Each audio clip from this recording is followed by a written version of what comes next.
உங்களோட பேர் என்ன? இன்னைக்கு என்ன விசேஷம் உங்களுக்கு? பிறந்த நாள். எத்தனையா பிறந்த நாள்? நாங்கள் வந்து ஜஸ்ட் சர்ப்ரைஸ் டெலிவரியிலேருந்து வரோம். இனிய பிறந்த நாள் வாழ்த்துக்கள். யார் அனுப்பியிருப்பாங்க உங்களுக்கு சர்ப்ரைஸா? வைஃபா? வெளிநாட்டில் இல்லையா சொந்தக்காரங்க இருக்காங்கண்ணே? அவங்க செய்ய மாட்டாங்களா? எல்லாரும் சேர்ந்து செய்திருப்பாங்கண்ணே. வேற அவங்கள தவிர மரமல்லண்ணே. இப்போ பாய் செய்யறா ஆம்பளையில் செய்யறா யாரா இருக்கும்? அந்த அளவுக்கு இல்லைண்ணே. சரி ஓகே. நான் சாக்லேட் பாஸ்கெட் ஒன்று வந்திருக்கு. பிடிக்குமா சாக்லேட்?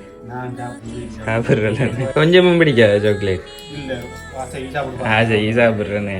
உங்களுக்கு ஆம்பளை ஒரு ஆள் தான் செய்திருக்கு. அது இங்கே இருந்தாலும் செய்திருக்கு நம்ம நாட்டில்.